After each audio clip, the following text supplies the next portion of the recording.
Rapidinho, o bate-papo de hoje vai ser sobre gerenciamento financeiro. Vou falar sobre finanças, só um pouquinho sobre finanças. O que a palavra diz sobre finanças?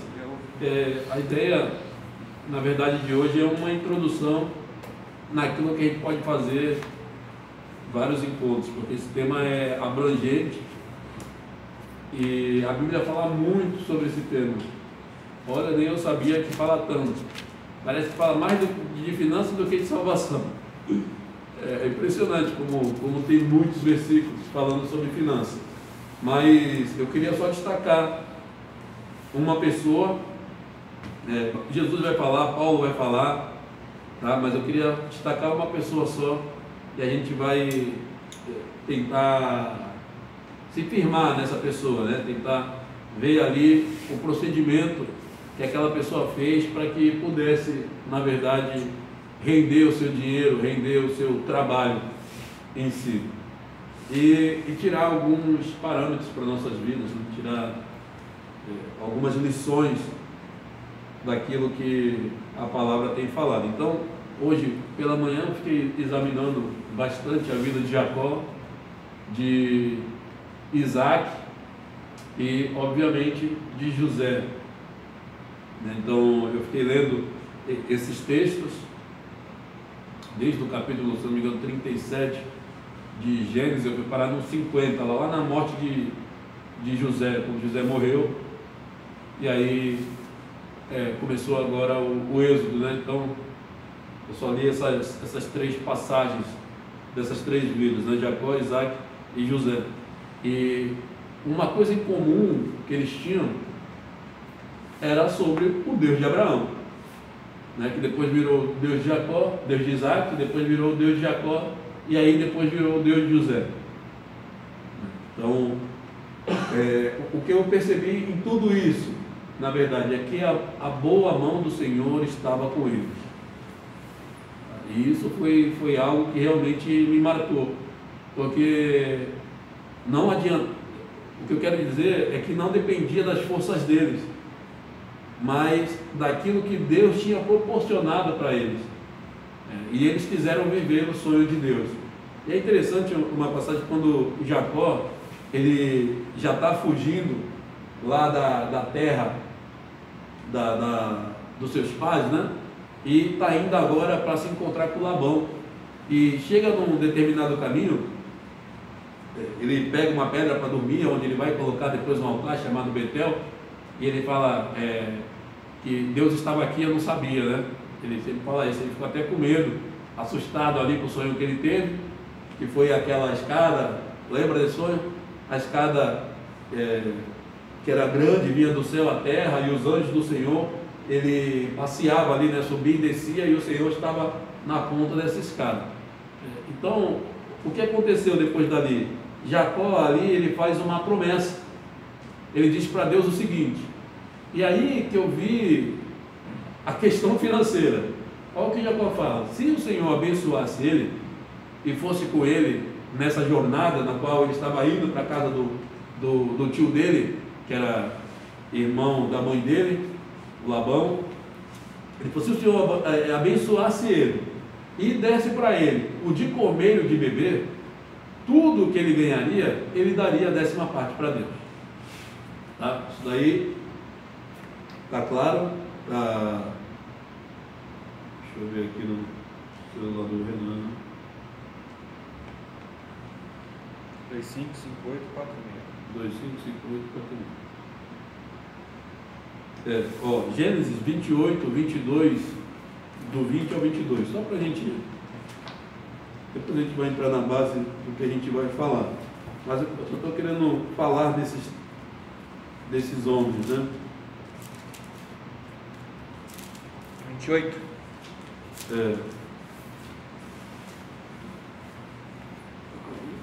Gênesis 28.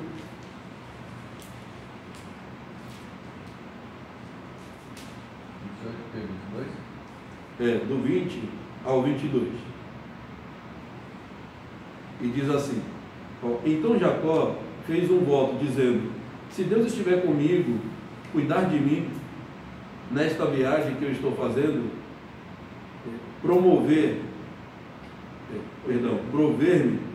de comida e roupa e levar-me de volta em segurança à casa de meu pai, então o Senhor será o meu Deus. E esta pedra que hoje coloquei como coluna servirá de santuário de Deus. E de tudo o que me deres, certamente te darei o dízimo. Tá? Na NTLH está a 10ª parte. Nada mais é do que o próprio dízimo mesmo. Então é interessante, primeira coisa que a gente vê aqui, né, que o dízimo em si, ele não surgiu na lei, né, depois da lei, mas antes da lei já existia Abraão dizimando, o próprio Jacó aqui dizimando, e a história de Jacó, ela é de sofrimento mesmo, mas é linda, né? Se a gente parar para pensar, Jacó ele trabalha 20 anos para o sogro dele, para Labão, 7 anos ele ficou por Raquel, mas na verdade veio a Lia, e depois ele trabalha mais 7 anos para conquistar agora Raquel, e depois ele trabalha mais 6 anos para enriquecer, né? E nesses 6 anos ele faz um trato lá com Labão, e é impressionante como a boa mão de Deus estava com ele, porque todas as vezes que ele fazia algo, a Bíblia diz que quando ele fala para Labão, que Labão fala, quando você veio para cá, eu tinha poucas coisas, né? Mas agora, eu estou enriquecendo, e eu estou sabendo que eu estou enriquecendo porque o Senhor é contigo. Veja que a presença daquele que tem o próprio Deus, tem o Espírito Santo, faz com que as outras pessoas do lado sejam abençoadas também, sejam prósperas. Então, a Bíblia, quando a gente está falando de finanças, a gente fala de tudo em si. Veja que Labão, ele era abençoado agora por causa de Jacó. E aí Labão começou a enriquecer. E aí Jacó falou, eu preciso ir embora, começar a fazer minhas coisas. Aí Labão falou, não, fica Jacó, fica um pouco mais, eu sei que eu estou enriquecendo por causa de você. Aí pergunta para Jacó, quanto Jacó queria ganhar? Ele falou, eu não quero salário, eu quero fazer um acordo com você, se você aceitar eu fico. Então tá bom. Qual foi o acordo que Jacó fez com ele? Jacó falou assim, todas as ovelhas que forem pretas, malhadas, tiver algum tipo de mancha, essas daí serão minhas. Salpicadas, né? E as outras que não tiver nada, serão suas. Aí você vai ver que se a gente repartir isso daí, vai ficar bem fácil de você identificar quais são as suas, quais são as minhas. Resumindo, a Bíblia diz que quando esses gados, né, esses animais, eles iam beber água, era ali que eles cruzavam, né, tinham um relacionamento e cruzavam. E aí Jacó, veio na cabeça de Jacó de colocar o quê? Uma varinha. Pegou uma vara, tem 3 tipos de árvore ali que ele vai falar, enfim, que não é o caso. Ele faz uma vara, faz alguns espinhos nas varas, e todos os animais fortes que iam cruzar, ele colocava aquela vara. Então o animal, ele olhava, estava na direção daquela varinha, daquela vareta. É interessante que todos os animais que cruzavam olhando para aquela varetinha nasciam malhados, né? Nasciam listrados. E aí Jacó foi enriquecendo com isso. Para concluir, o que acontece? Jacó fica mais rico do que Labão, só que Labão, ele mudou o salário de Jacó, o acordo com Jacó, umas 10 vezes. E toda vez que ele mudava, agora eu quero só as brancas, eu quero as malhadas e as pretas. Porque estava prosperando naquela. Isso, porque estava prosperando já. Mas só que quem prosperava eram as brancas, as malhadas e as pretas ficavam de boa. Agora eu quero as pretas. Então as brancas prosperavam, porque Deus estava vendo, na verdade, aquilo que Jacó estava fazendo. E aí a primeira coisa que eu vi aqui, primeira coisa, Jacó foi enganado, né? Por Labão várias vezes. Mas porque lá ele enganou também, lá no início. Tá? Aí agora ele foi enganado. Mas a gente vê o seguinte, a questão da honestidade. E aí quando a gente fala de finanças, primeira coisa que tem vários versículos, mas eu não quero entrar por enquanto nesses versículos, mas quando a gente fala de honestidade, tá? Porque a honestidade ela vem do próprio Deus, né? Então porque Jacó estava sendo honesto, não é porque ele estava sendo lesado. A Bíblia não vai comentar, porque ele estava sendo lesado, foi feito isso, não. É pela honestidade dele. Porque ele escolheu fazer o certo, ele sofreu por isso, mas foi recompensado lá na frente. E às vezes, tem muito nas nossas vidas, né? A gente não consegue ganhar dinheiro se não for honesto. A gente não consegue ganhar dinheiro se a gente não fizer aquele jeitinho brasileiro. A gente precisa ter algum acordo com alguém, a gente precisa ter algo que uma pessoa possa nos favorecer. Por exemplo, eu vou fazer um acordo com o Adriano, porque o Adriano pode me favorecer ali naquela licitação. Se ele me der 10%, eu fecho o contrato com ele, e aí fica tudo certo, eu consigo pagar o dinheirinho para ele, e aí está todo mundo bem. Mas não é isso que a Bíblia diz. A Bíblia diz que a honestidade é a honestidade mesmo. Se o Adriano está concorrendo junto com o Gustavo, junto com o Renan, o que vai ganhar vai ser o melhor, não é aquele que vai fazer um jeitinho para pagar, teoricamente, para me subornar e eu dar o serviço para eles, né? Mas vai ser aquele que é honesto, ainda que as coisas não ocorram da maneira que ele queira ali no momento, né? Porque o que a gente pensa? Essa é a realidade. No lucro grande, o lucro exponencial, né? Aquele lucro que, boom, vai bombar e vai ser muito rápido. E a Bíblia não fala isso, porque a gente acabou de ler aqui, o que Jacó falou? O que Jacó falou para Deus se ocorresse tudo bem? Falou que ele ia dar o dízimo de tudo que ele ganhava, certo? Mas antes disso, o que ele pediu para Deus? Só o de comer e o de vestir. Veja que o que o Jacó estava procurando era simplesmente comer e vestir, não era ficar rico. E às vezes a gente tropeça na nossa própria ganância, justamente por isso, porque quando a gente vê uma oportunidade, a gente quer ficar rico já. A gente já quer começar lá em cima, decolando, né? Sabe quando você dá o passo maior do que a perna? E as coisas são devagar. Assim como aconteceu com Jacó aqui, que foi bem devagar, né? Foram 6 anos para ele enriquecer. Enriqueceu bem. Mas começou como? Pequeno. Começou ganhando o que era proposto para ele. E assim foi aumentando a sua riqueza. Lembra de Efésios 3:20, né? Aquele que é capaz de fazer infinitamente mais do que tudo que pedimos ou pensamos, de acordo com o seu poder que atua em nós. A ele seja glória na igreja de Cristo Jesus para todas as gerações, para todos sempre. Amém. Boa. Lembra muito de Também Efésios. fala, acho que é um Provérbios, que é aquele que quer muito ser rico cai em vários outros pecados, em muitas armadilhas. Quem é a ganância, né? Fala contra a ganância. Salomão também é um exemplo, né? Ele pediu só sabedoria, né? Sim. Só sabedoria. Ele teve riqueza e fama. Ele teve riqueza e fama. Vamos lá. Então, o que acontece? Aí vai estar aí a história de Jacó, capítulo 30, versículo do 25 em diante, vai falar da riqueza de Jacó, né? Como Jacó prosperou, como Jacó ficou rico.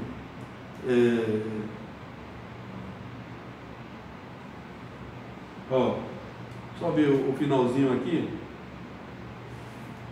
do 30, versículo 42, tá?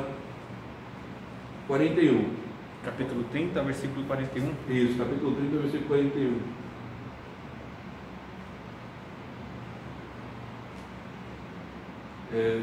Versículo 40, melhor. O 40. E diz assim: Jacó separava os filhotes do rebanho dos demais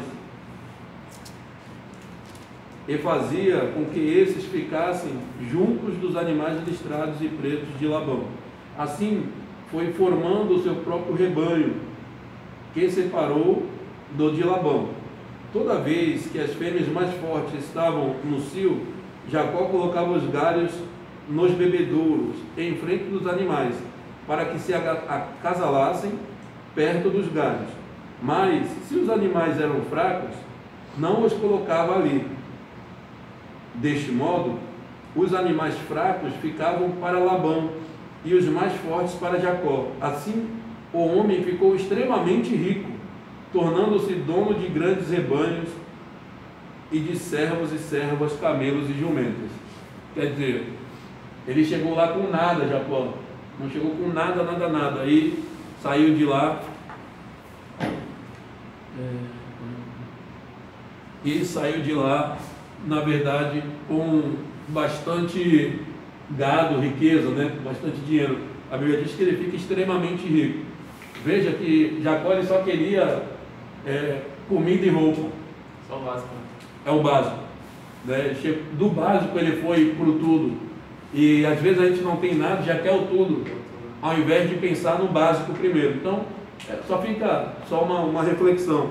Tem muita coisa para falar de Jacó, mas não é a questão do Jacó. Tinha muitas coisas para falar do Isaías. Depois dá para a gente pegar até personagem e tentar falar muitas coisas dele. De Isaías não, do Isaac. Que o Isaac tem uma história excepcional também sobre essa questão de não querer brigar pelos poços, né?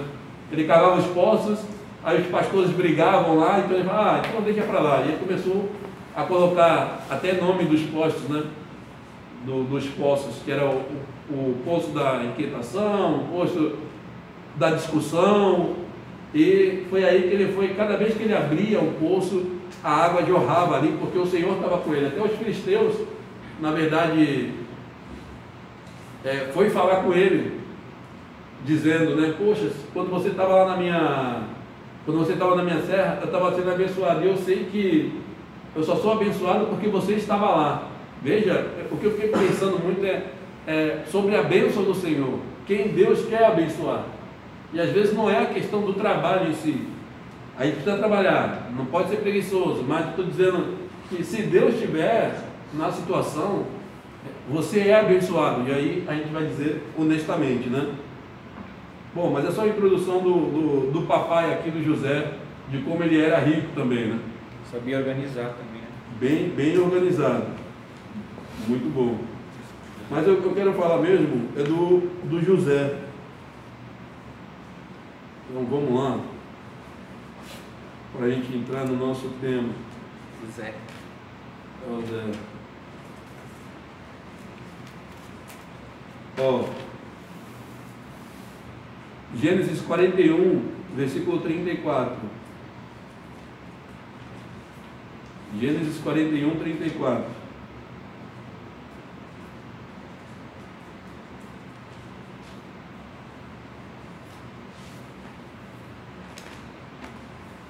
Onde fica a Gênesis? No final da Bíblia.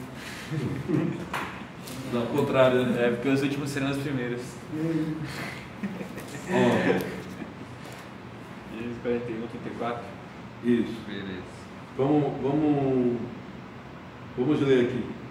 E diz assim: o faraó também deve estabelecer supervisores para recolher 1/5 da colheita do Egito durante 7 anos de fartura. Eles deverão recolher o que puderem nos anos bons que virão e fazer estoques de trigos, que, sob o controle do faraó, serão armazenados nas cidades. Esses estoques servirá de reserva para os 7 anos de fome que virão sobre o Egito, para que a terra não seja arrasada pela fome. A história de José, todos já conhecem, né? José é aquele homem que era menino ainda, né? Tinha 17 anos, teve 2 sonhos. Um era o sonho dos feixes, que ele estava amarrando os feixes com os irmãos, e o fecho dele era o único que ficava de pé, e os dos irmãos se curvavam. E depois ele teve outro sonho, que o sol e a lua e as estrelas se prostravam, né, perante ele. E aí os irmãos, furiosos, ficaram cheios de raiva, queria na verdade acabar com José. José era um menino que era amado pelo seu pai, esse que a gente acabou de ver aqui, o Jacó, que era filho de Raquel, né, que era a mulher que ele amava mesmo. E o que acontece?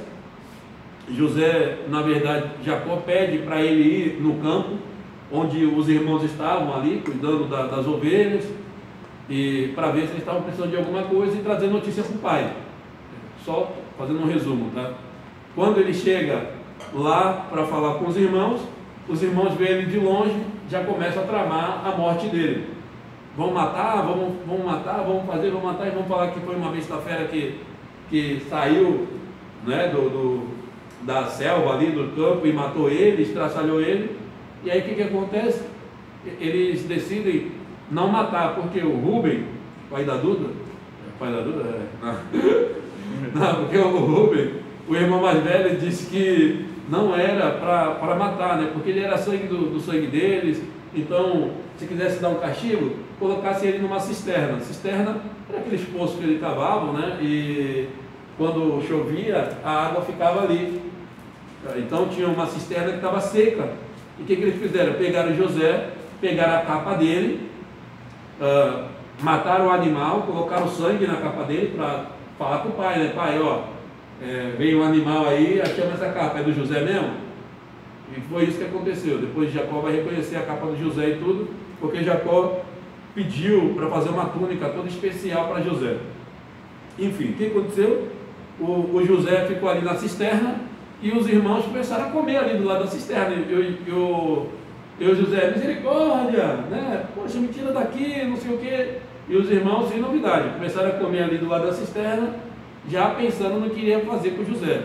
E aí o Rubem falou, coloca ele na cisterna, porque o Rubem estava com o pensamento de salvar o irmão.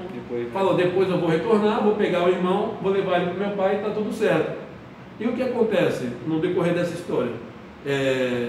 Eles começam a ver uma caravana de um povo diferente, né, que na verdade estava indo na direção do Egito, e eles falam, ao invés de matar o nosso irmão, vamos vender ele, vamos ganhar um dinheirinho com ele. E vendem o irmão. Tá? José é vendido agora para essa caravana, e eles voltam para casa com dinheiro e com a túnica, entregam para o pai. Jacó se lamenta, a Bíblia diz que ele fica muito tempo se lamentando, né? Muito tempo em luto ali pelo José, e agora esses irmãos já tiveram a sua vingança, dizendo, o sonhador foi embora agora, né? Quero ver se o sonho dele vai se realizar. E tudo bem, tranquilo. A gente conhece a história de José, não vou me alongar muito. José é vendido, vai para a casa de Potifar, trabalha na casa de Potifar. A Bíblia diz que Deus era com ele. Interessante que onde ele tocava a mão prosperava as coisas, né? E aí o Potifar ficou como? Daquele jeito, começou a ter muitas coisas. O Potifar começou a enriquecer por causa do gerenciamento de José. José era um menino bem organizado, e a Bíblia diz que ele era de boa aparência também. E aí o que aconteceu? A mulher de Potifar vai lá, tenta seduzir José, fala, José, vamos para a cama comigo, José. José fala, não,